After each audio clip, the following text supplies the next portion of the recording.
Hola, ¿qué tal? Qué gusto que nos acompañe en otra sesión más de la Escuela de Desarrollo Cristiano de la Iglesia Bíblica Torrefuerte. En este curso que estamos ofreciendo, que es el libro de Deuteronomio, el último libro de la ley, el último libro cuya autoría pues se atribuye a Moisés, la tradición lo atribuye a Moisés.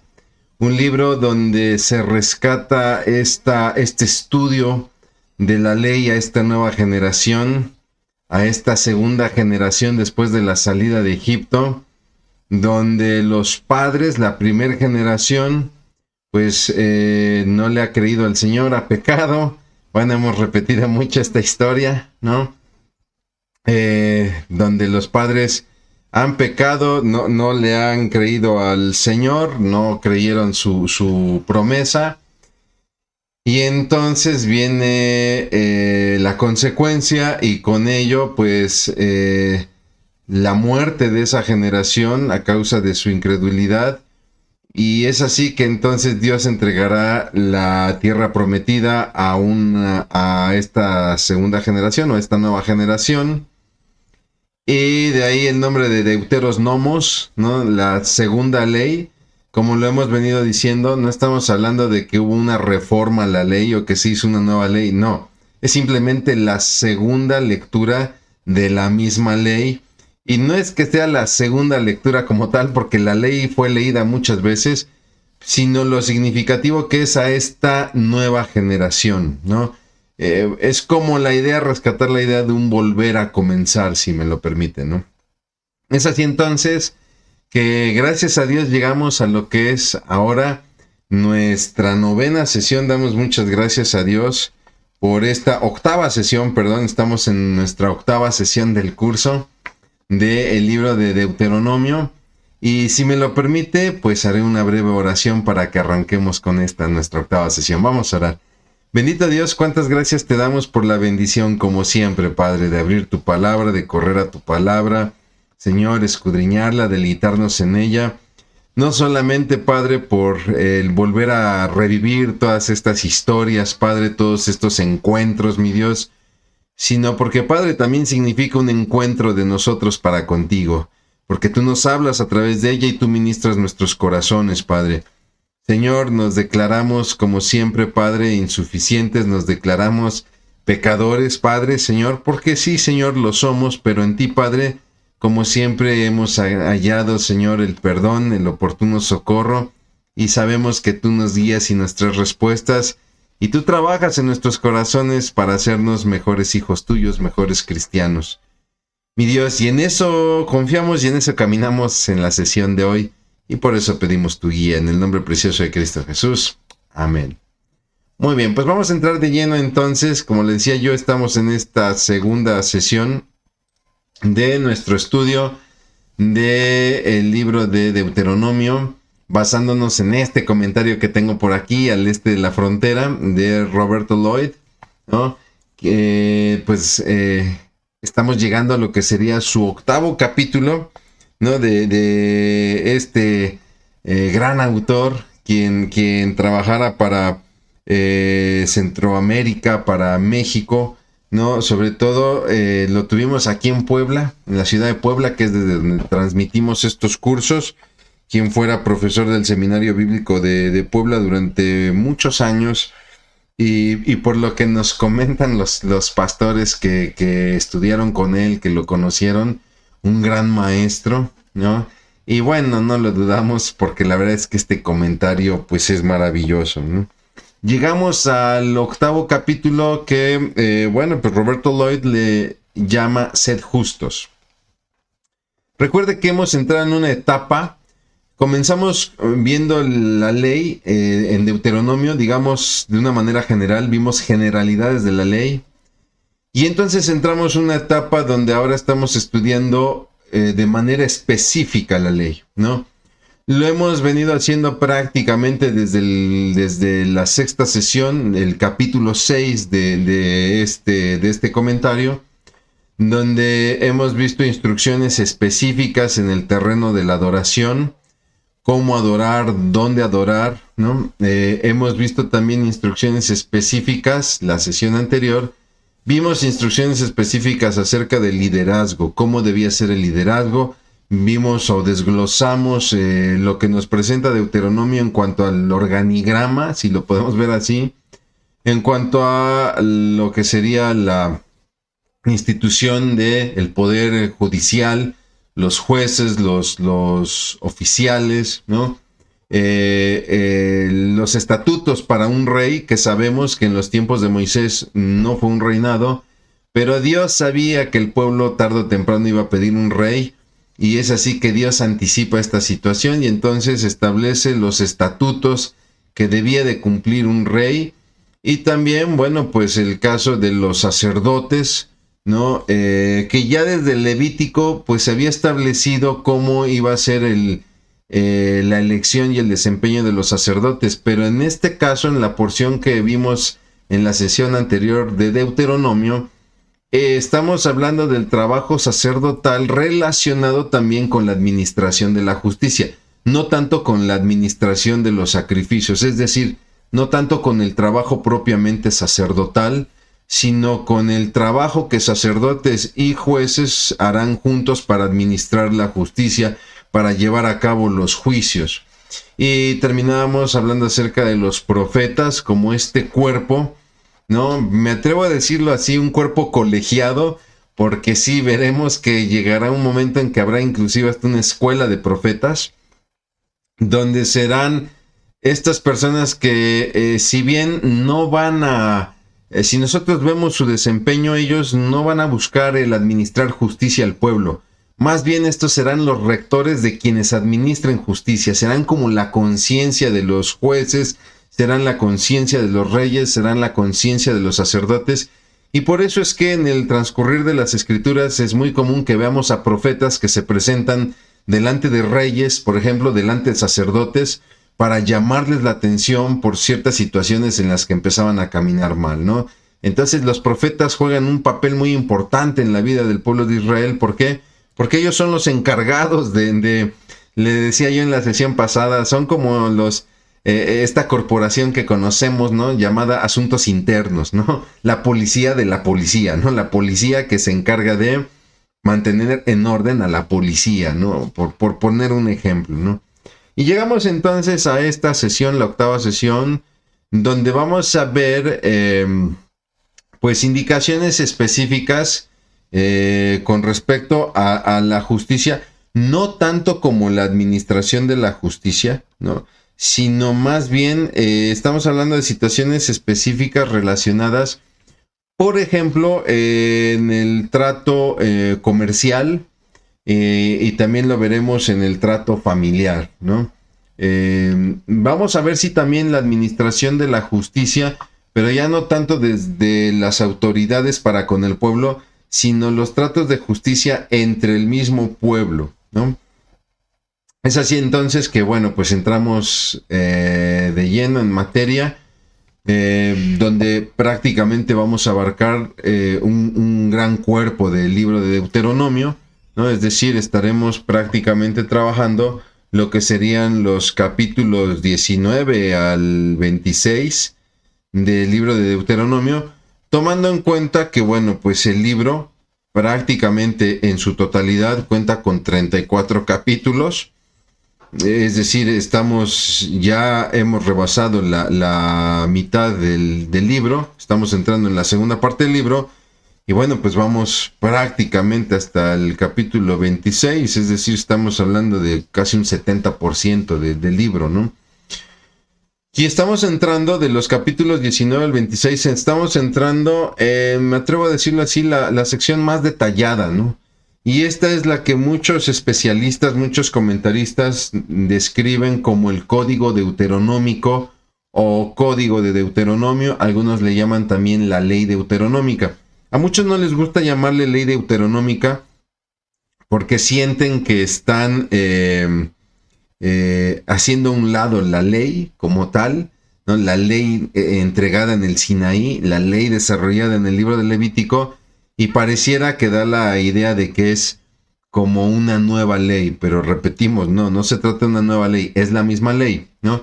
Entonces algunos optan mejor por llamarle código de Deuteronomio o el código deuteronómico, que en esencia, para que nosotros podamos entender este concepto, en esencia es el principio de obediencia que va a tener una consecuencia, ¿no?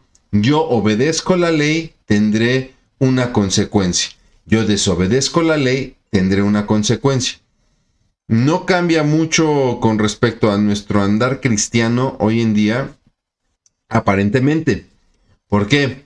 Porque tome en cuenta que cuando nosotros vamos al estudio del Antiguo Testamento, en este caso del Deuteronomio, tome en cuenta que el pueblo de Israel no tenía realmente claro el concepto de la vida eterna. ¿Ok? Es decir, sí tenían el concepto, y hay que aclarar muy bien esto, el pueblo de Israel sí tenía el concepto de la vida después de la muerte. Pero la visión, lo que el pueblo entendió con respecto a las bendiciones o a las maldiciones, es que éstas se daban en esta vida, ¿no? Y entonces parecía que entendían que después de esta vida, ok, pues hay que volver a Dios y estaríamos hablando de un estado X, si me permite la expresión, ¿no? No se detenían a pensar tanto en la bendición o en la maldición de la vida después de la muerte. Para ellos, la vida después de la muerte consistía en una etapa difícil, el Seol, ¿no? Este valle de muerte, ¿no? Donde, bueno, pues aquellos que obedecieron estarán en la presencia de Dios, ¿no? Y los que no obedecieron estarán en lo que los griegos llamarán el Hades. Pero en realidad, los conceptos de vida eterna, ¿no? Y todas las verdades que nosotros conocemos de vida eterna, en realidad fueron reveladas por nuestro Señor Jesucristo. Y obviamente fueron detalladas por autores del Nuevo Testamento, como el caso de Pablo, ¿no? Entonces, cuando uno lee el Código Deuteronómico o toda esta ley, siempre resalta mucho las palabras para que te vaya bien, ¿no? Entendiéndose en esta vida. Entonces, si tú obedeces, voy a tratar de recordar algunas. Disculpe, mi memoria no es muy buena, pero, por ejemplo, si nos vamos a los capítulos 28 de ahí del Deuteronomio, que es como una recapitulación, entonces Moisés lo propone de esta manera, ¿no? Está la ley delante de ti. Y tú puedes escoger, lo ilustra como si hubiera dos caminos. Tú puedes escoger el de la obediencia o el de la desobediencia. Sabiendo que si tomas el de la obediencia, y empieza a enlistar muchas cosas, ¿no? Dentro de las que recuerdo, por ejemplo, dice tú por un camino, no quiero torcer la escritura. Pero habla, por ejemplo, de la guerra, donde dice que los enemigos perseguirán al pueblo, pero el pueblo, si es obediente, terminará dominando y terminará siendo el perseguidor de sus enemigos, ¿no? Pero si no obedece la ley, dice que por un camino tratará de escapar, pero será perseguido por 7 caminos, ¿no? Todo eso se entiende en esta vida. Entonces, realmente el pueblo no entendía el concepto de vida eterna. Por eso es que también, y sin ánimo de justificarlos, por eso es que también los fariseos tuvieron mucha resistencia al Señor Jesucristo, porque no entendieron el impacto de la vida eterna. Le pongo este ejemplo, Nicodemo. Por eso es que Jesús establece la prioridad de te es necesario nacer de nuevo. Lo que Jesús le está explicando a quien fuera el gran maestro de Israel, lo que Jesús le está explicando a Nicodemo es la verdad de la vida eterna. Y Nicodemo no la entiende, él trata de verlo en esta vida. ¿Cómo puede el hombre volver al vientre de su madre y volver a nacer? ¿Por qué? Porque todavía Nicodemo se está moviendo en una visión de código deuteronómico, ¿no? Entonces, prácticamente nosotros vamos a estudiar este código deuteronómico en esta sesión, la 8ª sesión, y posteriormente en la 9ª sesión. Por eso es que al inicio, discúlpeme, se me patinó el cerebro, y había yo dicho que esta era la 9ª sesión. No, esta es la 8ª, pero en esta octava sesión y en la posterior, en la novena, estaremos abarcando el código deuteronómico, ¿no? Es así que entonces se hace este registro de leyes específicas. ¿Por qué? Porque vamos a ver que será necesario tomar decisiones en casos muy específicos y muy variados, ¿no? Y digamos que esa parte la estamos cubriendo con los capítulos 19 al 26 del Deuteronomio y también en los capítulos posteriores de la sesión 9. Se presentan... El problema de estudiar, no sé si decirlo problema, lo que pasa es que no lo hace tan sencillo. Cuando nosotros estudiamos Deuteronomio, nos topamos con leyes de todo tipo y son leyes que algunas están muy bien detalladas y son muy claras, pero otras solamente se mencionan de manera muy breve, ¿no?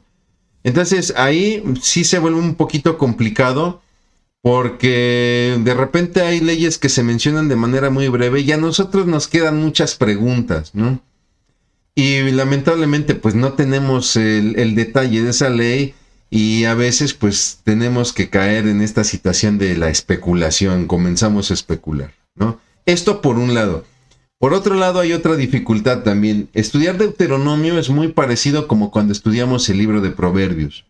El libro de Proverbios es esta colección de dichos, de refranes, de consejos, donde, lo sabemos, no son para hacer teología, no son principios, no son fundamentos doctrinales para construir una teología, no son promesas, ¿no? Los proverbios no son promesas, simplemente son consejos donde la verdad de su contenido no es una garantía, ¿no? Son más bien producto de experiencias, ¿no? Pero ¿qué es lo que hace difícil muchas veces el estudio del libro de Proverbios? Sobre todo cuando uno quiere cubrir un curso como el caso de Proverbios, pues se da en que estos refranes están entremezclados durante todo el libro, ¿no? Y de repente el libro comienza a hablar acerca del necio, y de ahí se pasa a consejos para la fidelidad en el matrimonio, y de repente ya está dando consejos respecto a buscar la sabiduría, y de repente ya regresó otra vez a hablar del necio, que es vergüenza para sus padres, etcétera, ¿no?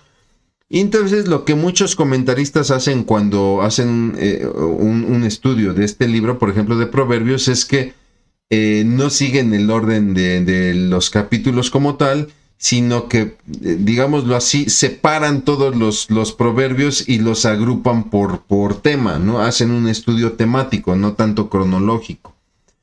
Y es lo que vamos a hacer para estas sesiones, ¿no? Lo que vamos a hacer es que vamos a estudiar las leyes contenidas en los capítulos 19 al 26, y como va saltando de tema en tema y de repente regresa y ya se fue otro tema, lo que vamos a hacer es que vamos a ordenar las leyes más bien por tema y no por capítulo, ¿no?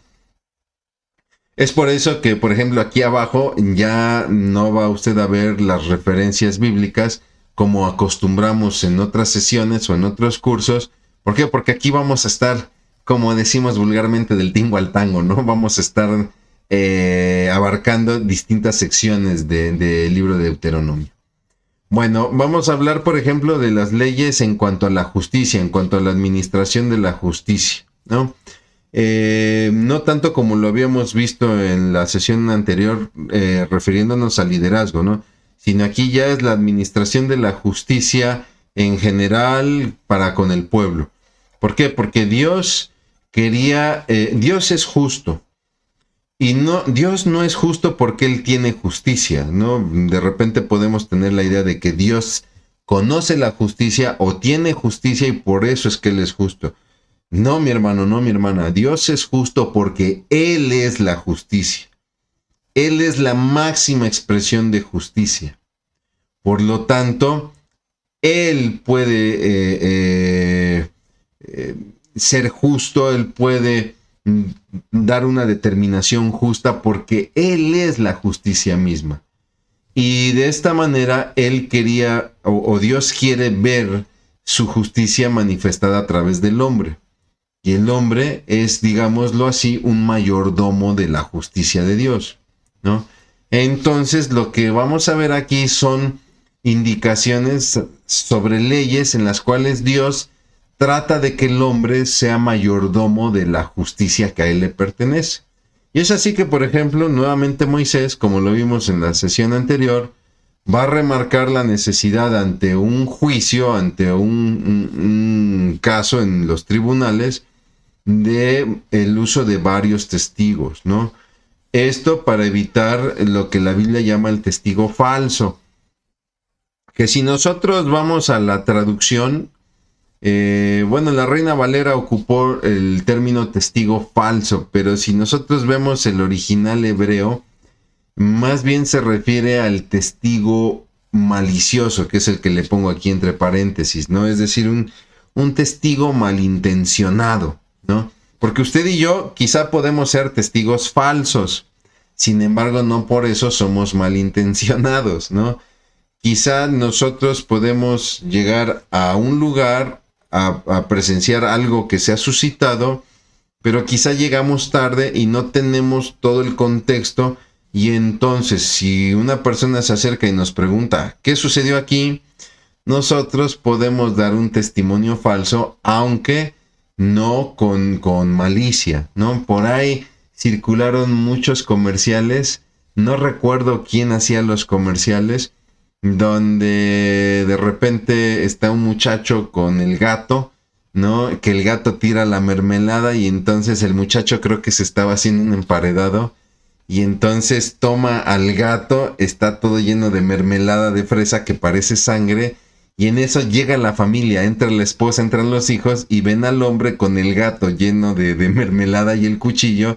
Y ellos interpretan otra cosa, ¿no? Ellos llegan tarde y son testigos falsos de algo que no tienen el contexto, ¿no? Por ilustrar esto, ¿no?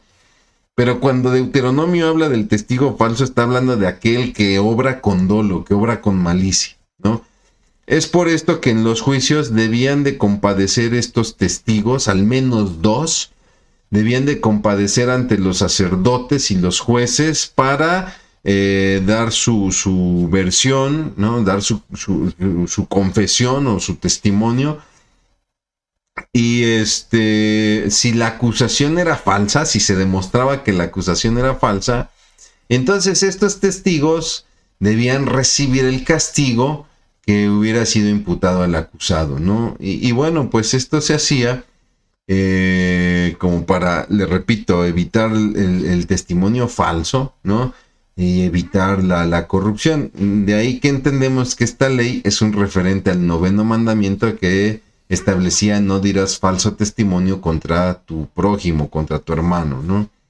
Y es así que entonces esto se parece mucho a la sesión anterior, pero por ejemplo aquí ya se empiezan a establecer a detalle los castigos, donde se habla de la famosa ley del talión o la lex talionis, ¿no? En latín, que lo hemos dicho en muchas ocasiones, no se trata de una permisión para vengarse. Ah, me hiciste esto, pues como la Biblia dice ojo por ojo, diente por diente, pues ahí te voy, ¿no? No. Ese no era el propósito de la ley del talión. La ley del talión, su propósito lo que buscaba era la administración de una justa retribución, no no de desatar la venganza, ¿no? De hecho, si nosotros vemos el texto, nos dice que solamente las autoridades eran quienes imponían el castigo. Si alguien me hacía me hacía un daño y se tenía que aplicar esta ley del talión del ojo por ojo, diente por diente, mano por mano, pie por pie. Y de repente, no sé, digamos que alguien con dolo, vamos a decirlo, ¿no? Alguien con dolo mataba a uno de mis animalitos en un establo. Entonces, no se trataba de que yo ahora tomaba mi machete, ¿no? Mi cuchillo, qué sé yo, iba y mataba el animalito del establo de mi vecino o el que me hiciera el daño. No. Yo tenía que acudir a las autoridades, ¿no? Y entonces llevarlo al juicio, y las autoridades eran las únicas capacitadas, ¿no? Las únicas que podían imponer el castigo, ¿no? Y esto es muy importante. Si bien es cierto que la ley del talión buscaba la justa retribución, en Israel el castigo nunca debía de exceder la severidad. Hoy en día nosotros leemos la ley del talión y pensamos que es una ley muy dura, muy, ¿cómo decimos? Cuando la persona es muy exigente, ¿no? Pensamos que la ley era muy exigente y muy dura, muy severa. Pero en realidad, si nosotros nos subimos a la maquinita del tiempo y viajamos al pasado, si nosotros observamos la administración de la ley de los pueblos paganos, de estos pueblos que convivían en los tiempos de Israel, alrededor de Israel, no, ellos en verdad eran muy severos, ¿no? Ellos simplemente no necesitaban testigos, no necesitaban varios testigos, y los castigos eran terribles, ¿no? Por ejemplo, le quiero poner este ejemplo, ¿no? Cuando una persona cometía una falta, era asesinada brutalmente. Bueno, más bien antes de ser asesinada era torturada brutalmente. Algo parecido a lo que hoy conocemos como el linchamiento, ¿no? Donde todo el pueblo tenía libertad para golpear y torturar a las personas. Y entonces, pues normalmente se les empalaba, ¿no? O se les amarraba en el camino, en un árbol o qué sé yo, y se les dejaba ahí para que las bestias los fueran devorando, ¿no? Por poner un ejemplo de algo tan atroz, ¿no? Entonces, no, en Israel, recuerde que Israel estaba llamado a ser un pueblo santo, un pueblo diferente. Y si bien es cierto, Dios no iba a permitir la impunidad, bueno, tampoco iba a permitir que el pueblo, fuera severo en el castigo. De hecho, en los castigos, en las condenas, el juez, junto con el testigo, debían de presenciar el castigo. Recuerde que el testigo era el primero en ejecutar. Por ejemplo, si la condena decía que la persona debía morir lapidada, el testigo principal, el testigo responsable, era el que debía de tomar la primer piedra, ¿no? Bueno, también el juez que llevaba el caso debía estar presente en el castigo. Y le pongo este ejemplo, ¿no? Azotar más de 40 veces a la persona, para el pueblo de Israel significaba tratar a la persona como bestia. Por eso es que se tenía prohibido azotar a la persona más de 40 veces, ¿no? En cuanto a la pena capital, sí, Israel podía ejercer la pena capital y sí podían exhibir el cuerpo, no torturarlo. Eso es muy diferente. La pena capital, si revisamos las penas capitales de Israel, eran muertes rápidas, ¿no? Lo que Israel buscaba era el escarmiento para los demás que pudieran cometer la falta que cometió el acusado, ¿no? Pero no por eso iban a producir este ambiente salvaje de linchamiento, que más que crear una justa venganza, al contrario, alimenta terriblemente la violencia, ¿no? Y Dios no daba lugar a eso. Entonces, sí, se ejecutaba a la persona y sí se exhibía el cuerpo de la persona como escarmiento, como un testimonio de escarmiento para el resto del pueblo, pero esto era por algunas horas y la persona tenía que ser sepultada el mismo día, ¿no? No sé si va usted conmigo de la mano, ¿no? No le lleva a pensar inmediatamente en nuestro Señor Jesucristo, quien sufre una pena capital. Y normalmente los romanos dejaban ahí a las personas crucificadas para que los cuervos, para que las bestias los fueran devorando, ¿no? Volviéndose esto un espectáculo muy atroz, ¿no?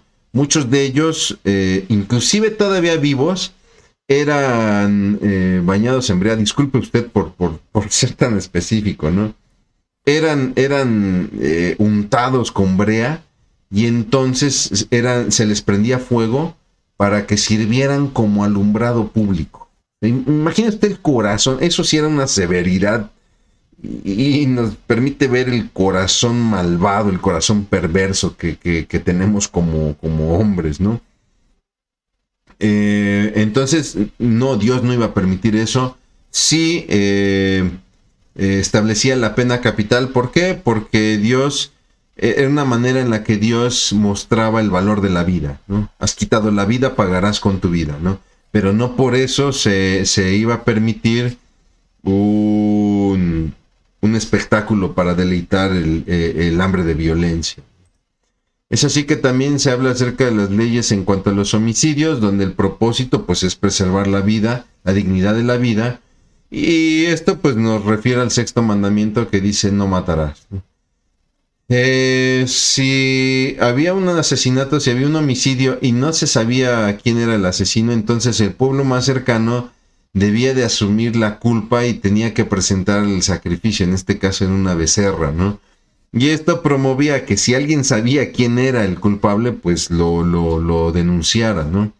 Pero también se daba esta situación del homicidio involuntario, que lo hemos mencionado, ¿no? Cuando se establecen las 6 ciudades refugio. Recuerde usted que tenemos que entender el territorio de Israel con la referencia del río Jordán, ¿no? Entonces el territorio de Israel es atravesado por el río Jordán y entonces tenemos la región al este del Jordán y la región al oeste del Jordán. Bueno, en ambas regiones, tanto al este como al oeste, se tenían que establecer 3 ciudades refugio de cada lado, 6 en total, 2 ciudades al norte, 2 ciudades en el centro y 2 ciudades al sur, 3 de ellas en el lado este, 3 de ellas en el lado oeste del Jordán, para que fueran ciudades cercanas a toda región, por si una persona mataba a otra involuntariamente, bueno, pues la ley permitía que el pariente más cercano buscara venganza, ¿no? Pero no una venganza a capricho, ¿no? Sino que pues, el pariente más cercano podría buscar la justicia en ese sentido, ¿no? Pero pues si la persona que había cometido el homicidio había sido sin dolo, y le comentaba yo que la Biblia pone este ejemplo, ¿no? De una persona que está con el hacha cortando leña arriba de un árbol y de repente se sale la cabeza del hacha, que es un fierro muy pesado, y le cae una persona abajo, pues fue un asesinato sin dolo, fue involuntario. Y entonces esta persona, antes de ser vengada por el pariente más cercano, pues podía ir a la ciudad refugio, donde se tenía que presentar ahí al sacerdote de la ciudad, ¿no? Las ciudades refugio eran ciudades de levitas. Entonces se presentaba ante el sacerdote de la línea arónica para exponer el caso, y entonces se hacía un juicio para determinar la inocencia en cuanto a que no era con dolo este asesinato. Y entonces cuando llegase el pariente cercano, pues se le tenía que retener y se le tenía que detener en este acto de venganza. Y digamos que el castigo es que la persona tenía que permanecer ya por el resto de su vida dentro de esa ciudad refugio. Digamos que las ciudades refugio entonces servían como una especie de cárcel o de reclusorio, donde la persona que mataba involuntariamente ya tenía que vivir ahí. Vivía en libertad, es decir, podía caminar por las calles, podía comprar cosas, etc. Pero si la persona salía de la ciudad, entonces el pariente más cercano podía matarlo en venganza y no tendría culpa, ¿no? Pero si el pariente más cercano asesinaba a la persona dentro de la ciudad refugio, entonces al pariente cercano se le contaba como homicidio y entonces se le condenaba como un homicida doloso, ¿no? Todos aquellos que cometían homicidio de manera dolosa, de manera voluntaria, no podían refugiarse aunque quisieran en estas ciudades refugio, y entonces se hacían acreedores a lo que es la pena capital. Le repito, vida por vida, era el principio de Dios, ¿no? Después vemos las leyes igual de justicia en cuanto a las propiedades y los negocios, ¿no? Y esto es en referencia al 8º y al 10º mandamiento, que habla del no hurtarás o no robarás y no darás falso testimonio contra tu prójimo, ¿no? De entrada, lo que tenemos que entender y lo que Israel debía entender es que iban a poseer una tierra que en realidad no era su tierra, porque el dueño de la tierra era Dios, era Jehová. Y entonces los israelitas serían solamente mayordomos. Esto da mucho sentido cuando estudiamos, por ejemplo, el año del jubileo, ¿no? ¿Cómo compro un terreno que resulta que a los 7 años tengo que o devolver el terreno, o devolver el dinero, perdonar la deuda? Sí, porque la tierra no es ni de uno ni de otro, sino es de Dios, es de Jehová, ¿no? Sin embargo, cualquiera podía robar terrenos, ¿no? De mil maneras. La manera más fácil pues, era alterando los linderos, alterando los límites, ¿no? Vemos una historia ahí en Reyes donde Acab anhela una heredad de Nabat, perdón, y él decide no tomarla porque tiene conciencia de esta ley. Será su esposa, Jezabel, quien tomará cartas en el asunto, mandará a matar a Nabat y le dirá al rey, mira, pues, ahí está ya el terreno, tómalo, ¿no? ¿Qué te costaba matar a esta persona? Así de fácil era robar tierra, pero ojo, el usurpador, el ladrón, se volvía merecedor de maldición. ¿Por qué? Porque en realidad le robaba al Señor. También vemos aquí en las leyes de justicia, las leyes en cuanto a los negocios, a los tratos comerciales, ¿no? Tenía que verse la justicia de Dios en los tratos comerciales. Y lo vemos a través de dos ideas básicas, ¿no? Las pesas justas, es decir, negocios que se tenían que desarrollar con rectitud, y la remuneración inmediata, es decir, los jornaleros debían de pagar a sus obreros diario, no debían de aplazar el sueldo. ¿Por qué? Porque aplazar el sueldo pues propicia el olvido y bueno, pues eso causaba muchos problemas, y también retener los pagos pues prácticamente era una manera de oprimir al trabajador, ¿no? Note usted la importancia de esto que estamos diciendo, porque qué importante es que nosotros actualmente como cristianos pues mostremos justicia en nuestros tratos comerciales, en nuestros negocios, y lo hagamos de una manera honesta, con pesas justas, ¿no? Y no nos volvamos personas deudoras, ¿no? Sino que pues paguemos inmediatamente nuestras deudas, sobre todo por testimonio. En nosotros se vuelve un asunto de testimonio, ¿no? Es así que también se dan las leyes de la familia, donde tenemos que entender que la familia pues es la primera institución social creada por Dios, ¿no? Entonces era muy importante la preservación de la familia. ¿Por qué? Porque preservar la familia era determinar la estabilidad de la sociedad, ¿no? Hoy en día es gracioso, porque hoy en día se habla mucho de la estabilidad social, pero lo que más se ataca es el modelo de familia, ¿no? Hoy, tener a un esposo con una esposa con hijos pareciera ser un grave pecado.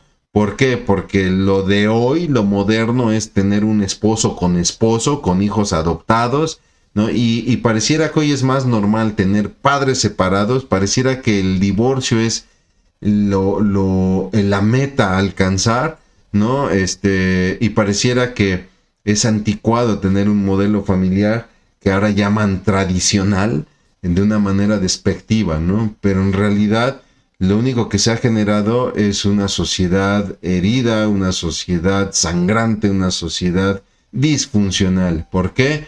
Porque se ha afectado al modelo que Dios creó, que es el de familia, ¿no?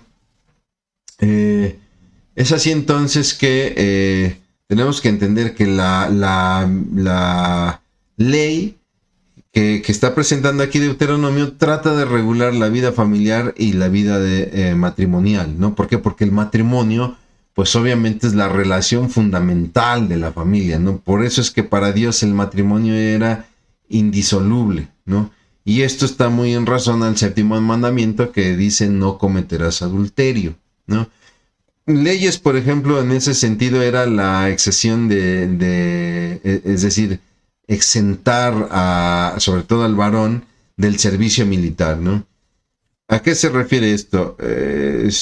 Todo varón tenía que cumplir un servicio militar, sobre todo en tiempos de guerra, etcétera, ¿no?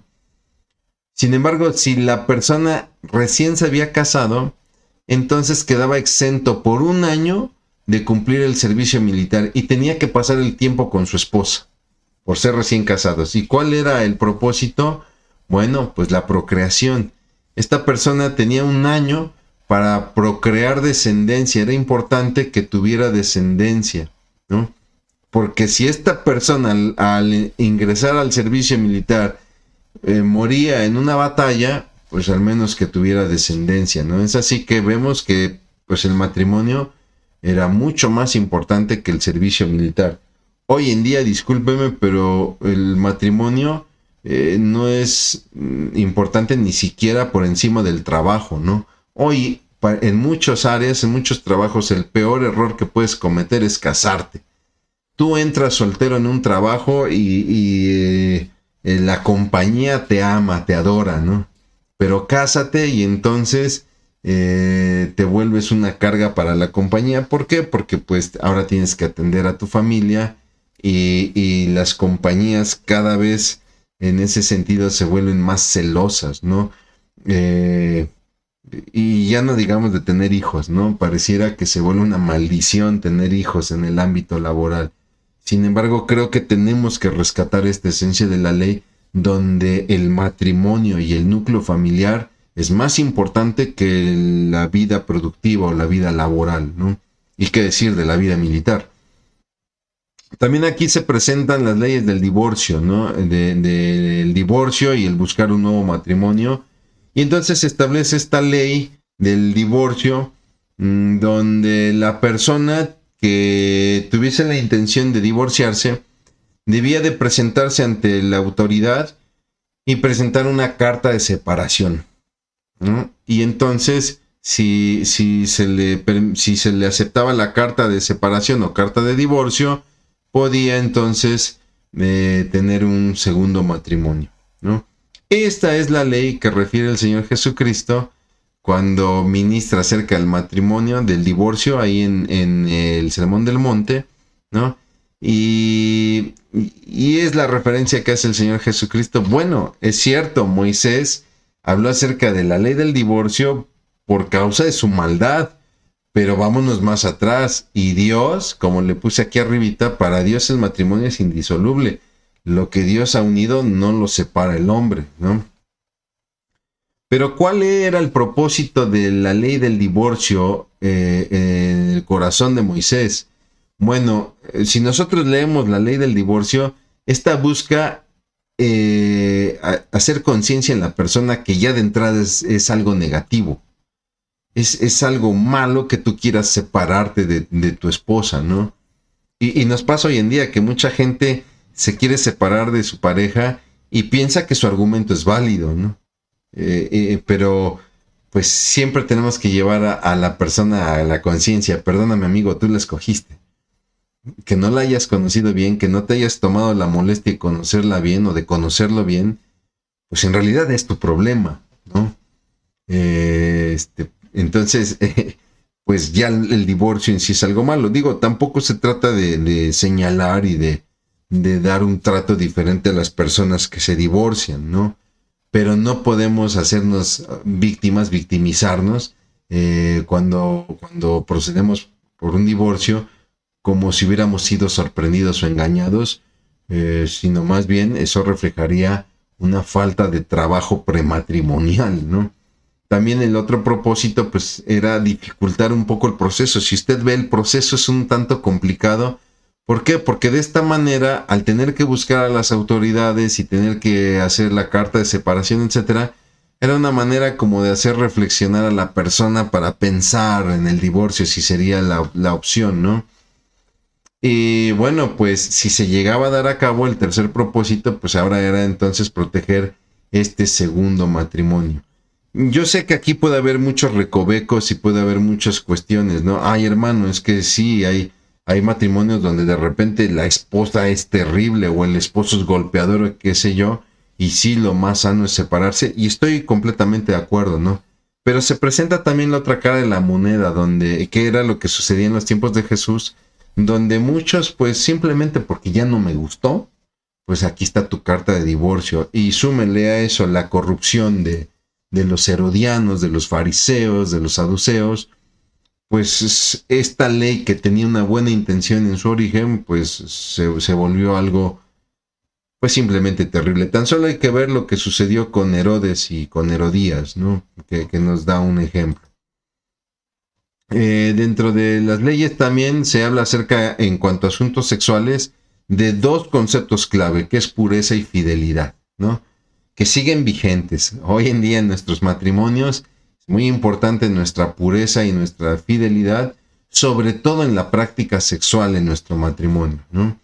¿Por qué? Porque la práctica sexual es esencial para para la procreación, ¿no? Y entonces la pureza y la fidelidad se vuelven esenciales para la preservación del bienestar social. ¿Por qué? Porque, les repito, un buen matrimonio me genera una familia estable y una buena familia me genera una sociedad estable, ¿no? Familias fuertes hacen iglesias fuertes, ¿no? Iglesias fuertes hacen sociedades fuertes, ¿no? Familias fuertes hacen sociedades fuertes. Y es así que entonces se presenta una ley en 5 partes, que es contra las relaciones prematrimoniales, donde se habla, por ejemplo, de asegurarse que la novia fuera virgen, ¿no? Para evitar engaños en el matrimonio, etcétera. Aquí he escuchado mucho la queja de que, ay, sí, ¿por qué contra la mujer? Y siempre es contra la mujer, como si los hombres fueran inocentes, etcétera. Bueno, es que, y no es con ánimo de justificar, ¿no? Pero física y biológicamente, ahora quizás sí, pero en ese tiempo no había manera de demostrar la virginidad del hombre, ¿no? Pero sí era posible demostrar la virginidad de la mujer. Por eso es que nosotros vemos en la ley esta tendencia a asegurar la virginidad de la novia, no del novio, ¿no? También esta ley iba en contra del adulterio, iba en contra de la violación, por ejemplo, de la desposada. ¿Quién es la desposada? Era esta persona que ya estaba comprometida, ¿no?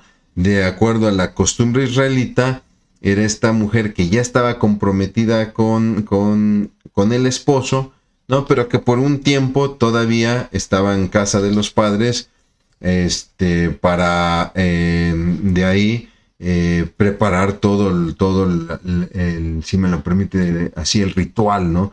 Que es el caso de María, por ejemplo, ¿no? Que cuando José se entera que María está embarazada, pudo haber sido acusada del punto número 2 que tengo aquí, que es contra el adulterio, ¿no? Y entonces José, para no difamarla y que no la mataran, es que él piensa en escapar, ¿no? María estaba en esa etapa, en su etapa de estar desposada, ¿no? Bueno, había personas que de repente violaban a la desposada y la ley marca 2 casos distintos, ¿no? Con sus respectivas consecuencias, la violación en la ciudad y la violación en el campo, muy, muy interesante, ¿no? También se da la violación de mujeres que no estaban comprometidas y que eran vírgenes, de las doncellas, ¿no? Donde ahí los involucrados, es decir, el violador y la violada, debían casarse y no tenían opción a divorcio. Uno diría, no, pero ¿cómo es posible esto? O sea, ¿por qué obligan a la muchacha a casarse con su violador, no? Es que en realidad esto hacía que el violador lo pensara 2 veces, ¿no? ¿Por qué? Porque violar a una chica establecía el casarse con ella, el tener que quedarse con ella, ¿no? De ahí entendemos lo que sucede con Amón y con Tamar, su hermana, que dice, o media hermana, que dice enamorarse profundamente de ella, la viola y entonces la rechaza, ¿no? Y aquí tenemos un doble problema, porque la viola, ¿no? Y el otro problema es que la ley decía que se debían de casar y entonces la rechaza. Entendemos, aunque no justificamos, la venganza de Absalom, ¿no?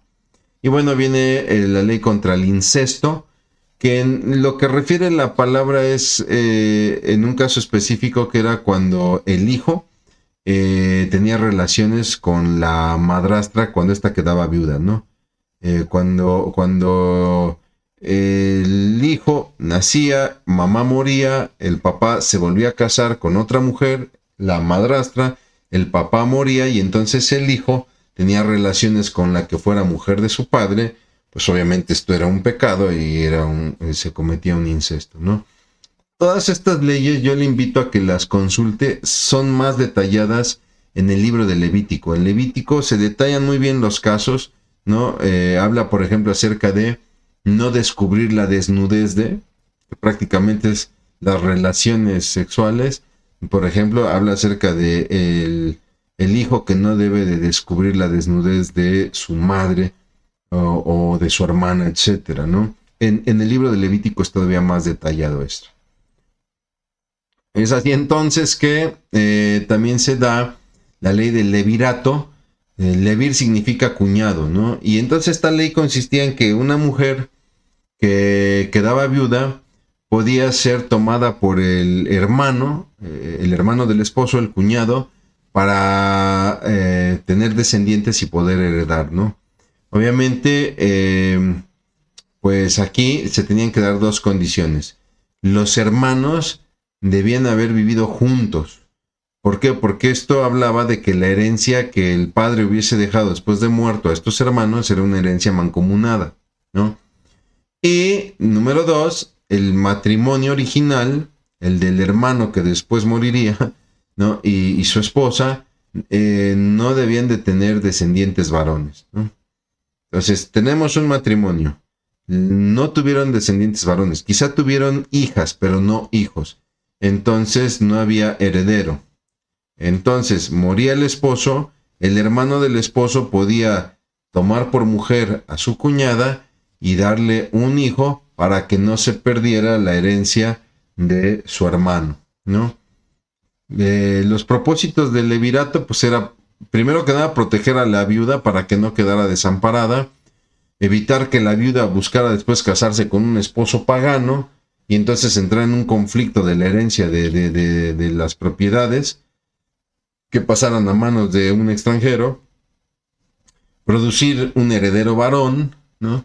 Y conservar la propiedad dentro de la familia, ¿no? Entonces, pues esta ley responde a la importancia de tener descendientes, ¿no? Hoy la verdad es que para nuestra cultura pues no se estila, sería algo como muy raro, ¿no? Sin embargo, el cuñado podía renunciar a este deber, pero si lo hacía, normalmente se consideraba como una decisión muy vergonzosa, muy humillante, ¿no? Inclusive para la viuda. Es así que también vemos las leyes para padres e hijos, donde vemos 3 leyes relacionadas con el quinto mandamiento, de honra a tu padre y a tu madre. Y nos habla, número 1, del derecho de la primogenitura, donde el primer hijo varón es el primogénito, podía recibir el doble de la herencia por ser el primogénito. Ese es el derecho de primogenitura. Y con esto, pues lo que se buscaba era evitar favoritismos en la familia. Si usted ve la historia de Jacob y de Isaac y de Rebeca, hay favoritismos de Isaac por Esaú y de Rebeca por Jacob, ¿no? Y vemos todo el conflicto que se arma precisamente por la primogenitura, ¿no? El otro problema era el hijo contumaz, este hijo rebelde que rechazaba la autoridad de sus padres, que era grosero y rebelde con los padres, y eso se castigaba severamente. ¿Por qué? Porque si el hijo rechazaba la autoridad de los padres, también haría lo mismo con otras autoridades y con Dios. Y eso lo vemos hoy en día. Nosotros vemos a un hijo que es rebelde con los padres y es un muchacho que difícilmente se va a sujetar a las autoridades y difícilmente va a caminar con Dios. El pecado era tan grave que se castigaba con la muerte y se hacía con la lapidación, es decir, se apedreaba al muchacho hasta que muriera. También está la responsabilidad individual, ¿no? La ley de responsabilidad individual, donde cada miembro de la familia era responsable ante Dios. De tal manera que, por ejemplo, si el padre era malo, era pecador, se volvió un mal ejemplo para los hijos que seguirían sus pasos, ¿no? De ahí entendemos la advertencia de que Jehová visita la maldad de los padres sobre los hijos, ¿no? No de que los hijos se volvieran, los hijos pagaran el juicio de Dios para con los padres, sino que Jehová visita la maldad de los padres sobre los hijos, es que los hijos serían seguidores de sus padres y heredarían este camino de maldad. Y obviamente también vendría un juicio de parte de Dios hacia los hijos por los pecados de los hijos. El problema es que el pueblo lo entendió de la otra manera, ¿no? De que estoy pagando por un pecado seguramente de mis padres. ¿Recuerda usted el joven ciego al cual los discípulos le preguntan a Jesús, Señor, ¿quién pecó, este o sus padres? Pensando que así era como se interpretaba la ley, ¿no? Y bueno, se dan las leyes con respecto a la ecología, ¿no? Es decir, podemos entenderlo así como la administración de la creación, ¿no? Que hoy escuchamos el término y pensamos que es un tema muy actual, ¿no? Por el grado de contaminación contra el cual luchamos, pero en realidad es un tema muy antiguo, ¿no? Donde lo que buscan las leyes de ecología, pues es mostrar una actitud correcta frente a la creación, lo que nosotros conocemos como mayordomía, ¿no? Y entonces vemos leyes, por ejemplo, acerca de la higiene humana, donde se habla, por ejemplo, del manejo de desechos humanos, el cómo debían de manejar los desechos humanos para evitar focos de infección y enfermedades, ¿no? Por ejemplo, una ley de los árboles que establecía que los árboles frutales no debían ser talados porque eran fuente de alimento. Una práctica común de los pueblos paganos era que cuando conquistaban una ciudad talaban los árboles, ¿no? Pero Israel no debía de hacer eso. Israel no debía de talar los árboles frutales porque era una fuente de alimento. Lo mismo, no debían de tomar a las aves hembras con sus huevos o con sus polluelos y matarlos. ¿Por qué? Porque eran fuente de alimentación, ¿no? Y en cuanto a los animales, pues nos habla de un trato digno, en especial con los animalitos de trabajo, por cuanto eran de bendición por el trabajo, ¿no? Es así que los animales que se extraviaran debieran de ser buscados. Recuerda usted la parábola de la oveja perdida, ¿no? Ayudar a los animalitos en sus dificultades. El ejemplo que propone el Señor Jesucristo del día del sábado, ¿no? ¿Y qué pasa cuando de repente ustedes, un buey se cae en una zanja, no lo ayudan a sacarlo? ¿Por qué? Porque lo establece Moisés desde la ley, el ayudar a los animalitos en sus dificultades, ¿no? Y obviamente pues también el alimentarlos. Bueno, mi hermano, mi hermana, para terminar, unas preguntas para reflexionar. Usted como cristiano, ¿cómo lleva a cabo sus relaciones comerciales y de negocios para con su jefe, empleados, clientes, socios, me atrevo a decir inclusive hasta hermanos de la iglesia? ¿Hay balanzas justas? Haciendo una evaluación de su vida familiar, ¿cómo está su matrimonio, mi hermano? ¿Se desarrolla en pureza y fidelidad? ¿Cómo está la relación con sus hijos? ¿Tiene favoritismos por alguno de sus hijos? ¿Y cómo está trabajando la rebeldía de sus hijos? Y no me diga, no, mi hermano, mis hijos no son rebeldes. Porque también la mentira es pecado. Pero ¿cómo trabajamos con la rebeldía de nuestros hijos? ¿Qué hace como cristiano para conservar el medio ambiente? En ese sentido, si no somos ecologistas, no lo olvide, somos mayordomos de la creación de Dios. Mi hermano, mi hermana, yo le agradezco muchísimo que me haya acompañado en esta que fue la 8ª sesión de nuestro curso del libro de Deuteronomio. Le pido por favor que siga su lectura, ya con todo este panorama que tenemos, que siga su lectura, y si Dios quiere nos veremos para pues lo que sería nuestra 9ª sesión. Por lo tanto, haré una breve oración y daremos por terminada esta sesión. Bendito Dios, cuántas gracias te damos por la bendición, Padre, de, Señor, escudriñar tu palabra. Gracias, Padre, porque tu palabra, Señor, es nuestra guía, nuestra luz.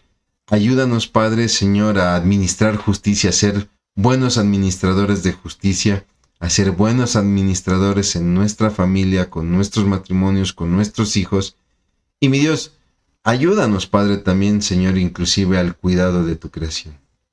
Te damos gracias por cuanto eres bueno, mi Padre, en Cristo Jesús. Amén.